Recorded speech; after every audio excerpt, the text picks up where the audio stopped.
in the last thing I've been able to do is watch cricket. I forget about Ashes. Even my own country, I have time to watch because what I've gone through in the last 14 months, I mean, everything else before in my life, like cricket, has become, trivial. Well, now, former Pakistani Prime Minister Imran Khan has warned his country could be heading back to the dark ages. In the last year alone, Mr. Khan has been removed from office, faced an assassination attempt, arrested by the military and handed dozens of corruption charges. That's all while violent clashes continue between the police and his supporters. Well, Imran Khan joins me now live on the programme. Good afternoon to you. Good afternoon, Kathy. Thank you very much for joining us this afternoon. You face, I think, more than 100 criminal cases and charges, including treason, corruption and murder. Do you fear being arrested again imminently? Well, Kathy, there are 170 cases so far, and I'm heading towards my first double century. And these are in the last few months, because at the age of 70, I never had one criminal case. And in just a few months, I've 170. And the objective is to put me in jail because you see, this is the election year.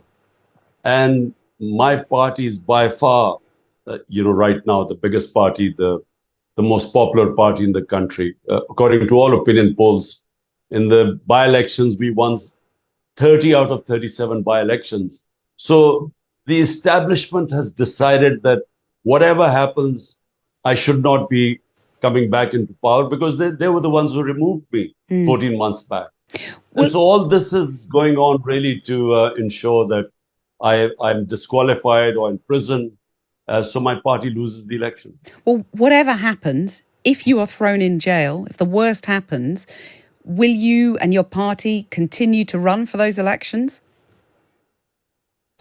Well, I'm almost certainly going to go to jail. I mean, I am mentally prepared because, 170 cases and they're increasing by the day. So all they have to do is cancel bail in one of the cases. And then, of course, they've got military courts now. And military courts, because in the civilian courts, the cases are so bogus that none of them I get bails. But in the military courts, for sure, they'll put me in jail. So mentally, I'm all prepared for going into jail. But yes, definitely the party will fight contest elections. And when you say mentally you're prepared for jail, I mean, do you fear it? Do you worry how you'll get on in jail? When you say you're mentally prepared, how are you doing that? Well, look, I've had one look. So to the listeners, when I was removed 14 months ago, it was expected that the party would just fizzle away because the establishment is all powerful in Pakistan. But the reverse happened. The next day when I was removed, there were hundreds and thousands of people for the first time in our history who came out in the streets protesting that this was what had happened was a conspiracy. And since then, the party's popularity has just gone up despite all the oppression that has taken place to dismantle the party.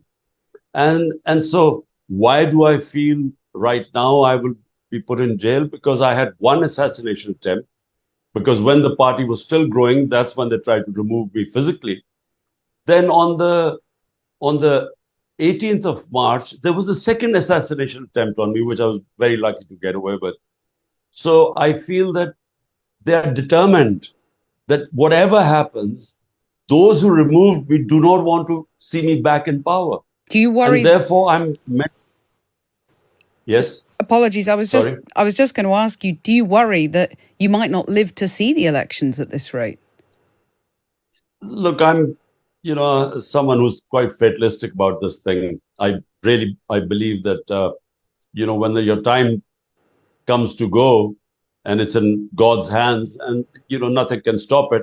In fact, the 2 times I escaped death, the only reason, there's no logical way I should have escaped it. It was, in my opinion, the will of God. So in a sense, whenever the time comes, we have to go. But jail is a certainty.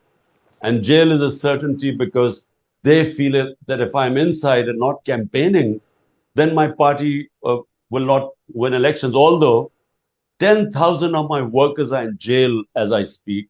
My entire senior leadership is in jail or hiding. And the ones only, they can only come out, I'm talking about the leaders, if they renounce being part of my party. So they're actually trying to dismantle the party. But the vote bank is according to all opinion poll surveys, is stronger than ever. And what do you think will happen? We've seen all these protests when you were arrested before. If you are actually thrown in jail, what do you think will happen on the streets? What will the repercussions of that be?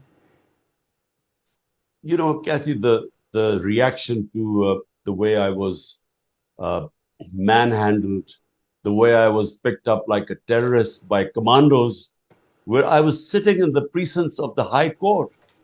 It was totally illegal what they did.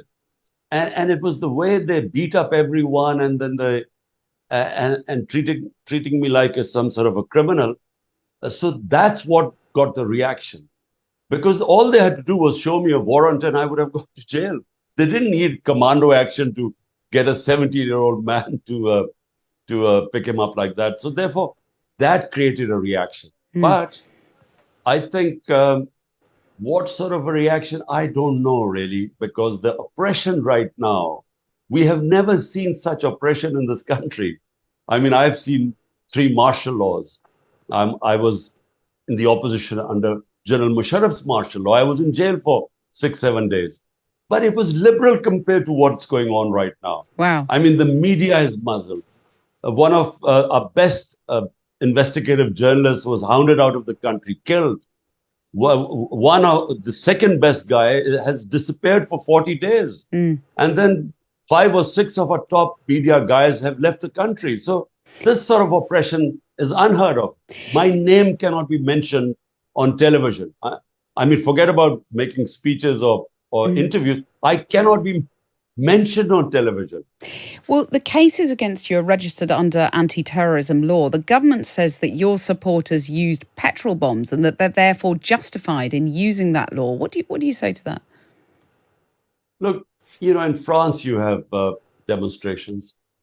In Pakistan, all the demonstrations that took place in my 27 years, every time we have been peaceful.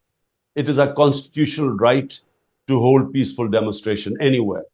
Now, unfortunately, since I have been out of power 14 months ago, the peaceful demonstrations have been attacked by police. We have all the evidence. I mean, given a chance, we will be able to prove in a court of law, which we haven't been allowed to have a chance, that we were all the time peaceful demonstrators were attacked. On 9th of May, 25 of peaceful demonstrations were shot dead. 50 got bullet wounds. If And you know, so all I'm saying is, and none of the police was harmed. They were unarmed people. So there's no even investigation in people being shot. If you've got right on your side, as you say, why do you think it is that you haven't had more support from Western governments around the world? I think, you know, well, my 3.5 years as prime minister, you know, the Western governments, their interests are much more important than moral issues. Because, you know, for instance, I mean, India has the UN human rights have charted the number of human rights violations in Kashmir in India. But India is a trading partner, so no, there's no condemnation. Similarly, right now, I think our government is supporting Ukraine.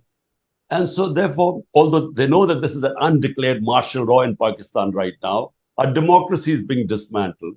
You know, all the institutions which uphold democracy, like the judiciary, like free media, like political workers being victimized right now, they all know what's going on.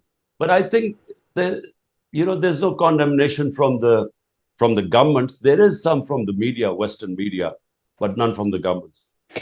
You know, people here know you very well as a cricket star. I wanted to ask you, it seems almost trivial compared to what we've been talking about just now, but I wanted to ask if you've been watching the Ashes. No, Kathy, listen, in the last thing I've been able to do is watch cricket.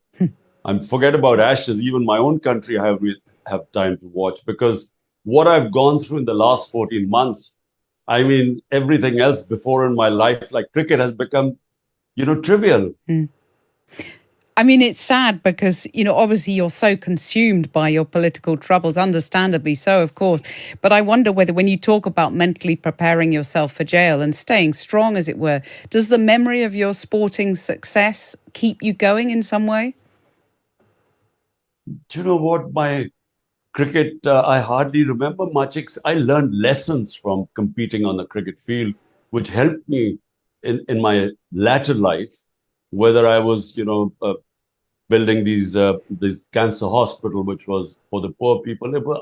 If I hadn't taken the highs and lows of sports and understood how to take the bad times, I would not have succeeded there, and certainly not in politics, because I was in the political wilderness for about 14 years of my life. So, but the last 14 months, what I've gone through, basically the country's establishment. I mean, once they go against you, then I mean, it's impossible really to fight back. Because how do you fight back against the all-powerful establishment and all the political parties ranged against me, all 12 of them on one side, backed by the establishment, and I'm all alone, and my party, all the senior leadership is in jail, and all the work, 10,000 workers picked up. So it's a very tough time I'm going through. Two assassination attempts, and who knows the possibility of a third one, certainty of going to jail. So it is the biggest struggle of my life. But it's not politics. Let me just finally say, it's not politics. We are fighting actually for democracy, in terms of democracy meaning freedom.